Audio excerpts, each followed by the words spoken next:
क्योंकि आजकल इस विषय के ऊपर बहुत दुष्प्रचार, प्रायोजित दुष्प्रचार, संगठित दुष्प्रचार किया जाता है, कंप्रोमाइज्ड गवर्नमेंट। तो आज हम कांग्रेस पार्टी के द्वारा सर्वकालीन सर्वशक्तिशाली माने जाने वाली प्रधानमंत्री श्रीमती इंदिरा गांधी जी के सरेंडर की दास्तान और कंप्रोमाइज्ड को कंसाइज फॉर्म में आपके सामने रखने का प्रयास करेंगे।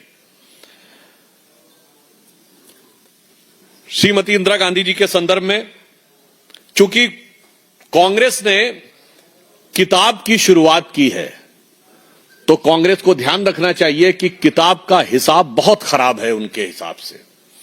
तो किताब का हिसाब किताब उनके लिए बहुत सी चुनौतियां लेके आ रहा है। तो मैं सिर्फ कोट करना चाहूंगा कि पॉल मैगोर की बुक है spying in south Asia, Britain, United states, India and the secret cold war. उसमें वो क्या कहते हैं? उसमें वो कहते हैं कि भारत के व्यवस्था का कोई भी ऐसा हिस्सा नहीं था जो उस समय अमेरिकी खुफिया एजेंसी CIA की जद में ना हो। इंदिरा गांधी जी के शासनकाल में वो ये कहते हैं, बहुत गंभीर बात आगे कहते हैं। वो कहते हैं in his 1978 memoir a dangerous place, Moynihan US ambassador confirm that to his knowledge CIA has twice intervened in Indian politics। और अब इंटरवीन किस तरीके से किया है? On both the occasions, the agency has funneled money to the ruling Congress party. In one instance, the ambassador charged that the CIA money has been passed directly to Mrs. Gandhi in her capacity as the party president। मुझे लगता है कि अब इस compromise को analyse करने में किसी को बहुत समस्या नहीं होनी चाहिए। फिर कहानी सिर्फ इतनी नहीं रुकती है, इसके बाद के ये सब पब्लिक डोमेन में है। यह भी मैं कांग्रेस पार्टी से कहना चाहता हूं, ऐसा नहीं कि हम कोई एक नई चीज खोज के ला रहे हैं, हम सिर्फ जो सामने खड़ी चीज है उस पर से पर्दा उठा रहे हैं। VK Menon retained considerable influence with Indira Gandhi, दो Krishna Menon Mrs. Gandhi has been so imbued with the ideas which closely fit the Soviet requirements। फिर उसके बाद सोवियत संघ के साथ एफिलिएशन की बात आती है, और उसके उपरांत ये तो CIA का उदाहरण है। अब मित्रोकिन्स आर्काइव में KGB के संदर्भ में अब लिखा हुआ है कि साहब पोलित ब्यूरो की तरफ से 2 मिलियन रुपीस, यानी उस जमाने में 20 लाख रुपए 1976 में कांग्रेस पार्टी को दिए गए, और एक बार पुनः 10 लाख रुपए दिए गए। उस जमाने में 10 लाख 20 लाख रुपए आज से 50 साल पहले बहुत बड़ी रकम हुआ करती थी। और ये वहां के पूर्व अधिकारियों ने लिखा है। अब आइए साहब, इसके आगे वसेली मित्रोकिन एक अधिकारी था KGB का, जो सोवियत संघ के विघटन के बाद बहुत सारे दस्तावेज वहां से लेकर चला गया, और लंदन में जाके उसने 2006 में KGB के दुनिया भर में ऑपरेशंस के ऊपर किताब लिखी 2 भाग में, Mitrokhin's archive KGB and the world, part 1 and part 2। Part 2 में भारत के बारे में लिखा है। अब उसमें और भी गंभीर बात है। इन इंडिया लिखा हुआ है, in India on Moscow's insistence back in May 1976 that India altered the exchange rate of rouble on the import of Soviet goods from ₹8.33 to ₹10 to the rouble. यानी सीधे KGB के प्रभाव में कंप्रोमाइज करके भारत की रुपए की विनिमय दर रूबल के संदर्भ में बढ़ाकर 8.33 से 10 कर दी गई, ताकि सोवियत संघ से अधिकाधिक आयात हो सके और उसकी कीमत भारत के लोगों को चुकानी पड़े। अब उसके उपरांत थी 1977 में कांग्रेस की हार के बाद बाकायदा मॉस्को में बैठक हुई कि भाई इतना सब कुछ करने के बाद भी हम हार कैसे गए। अब उसके बाद भी किसी को नहीं समझ में आता है कि क्या कंप्रोमाइज होता है, तो फिर उनको और बेहतर तरीके से समझना चाहिए। मैं ये भी कह रहा हूं, विकीलीक्स में जो लिखा है, मैं नहीं कह रहा हूं ये पूर्णतः सत्य, पर आज तक कांग्रेस ने उसका खंडन नहीं किया है।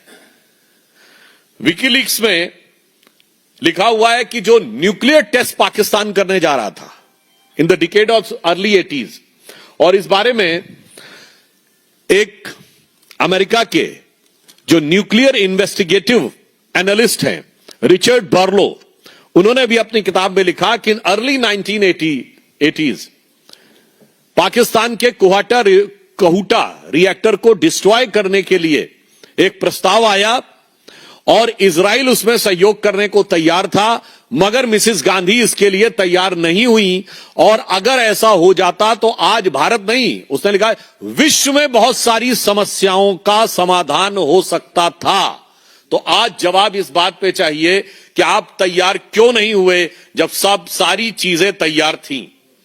इसके अलावा आप सभी को ज्ञात है कि कच्चा थीवू आइलैंड किस ढंग से श्रीलंका को दे दिया गया, और सबसे बड़ा कंप्रोमाइज ये कि 1971 की उस ग्रैंड विक्ट्री को कैसे राजनीति की कूटनीति की मेज पर उस शानदार विजय को पराजय में तब्दील कर दिया गया, जब हमने पाकिस्तान के 93,000 युद्धबंदी वापस किए और अपने 54 वापस नहीं लिए।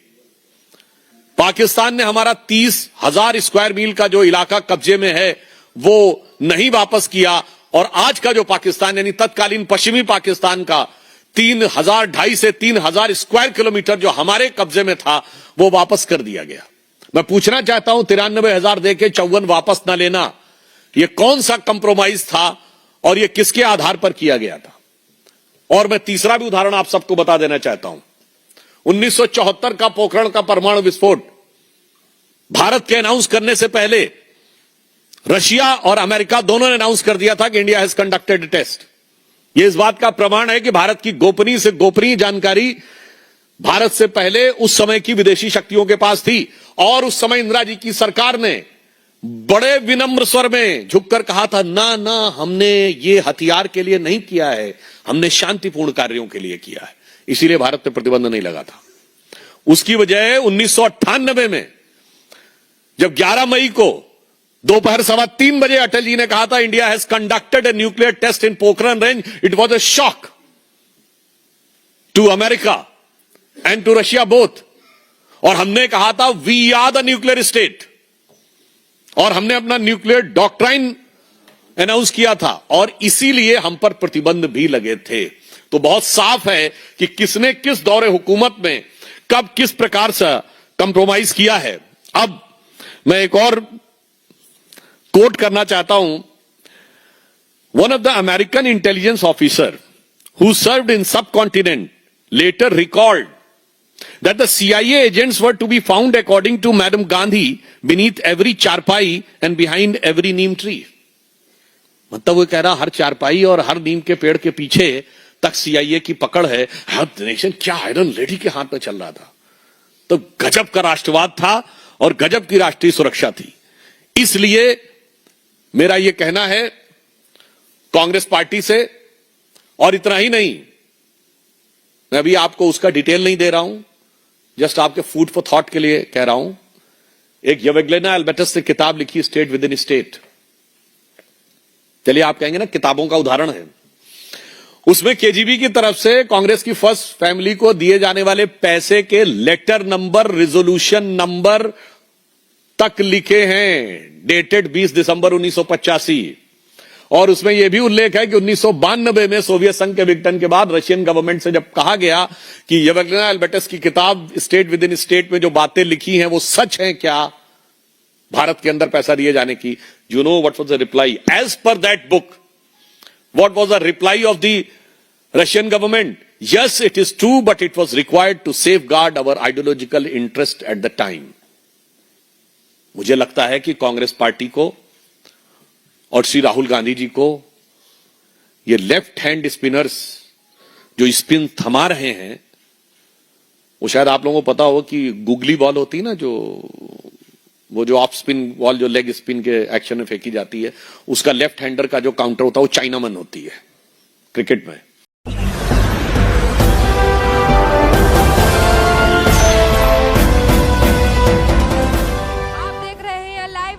99 राष्ट्र सबसे पहले।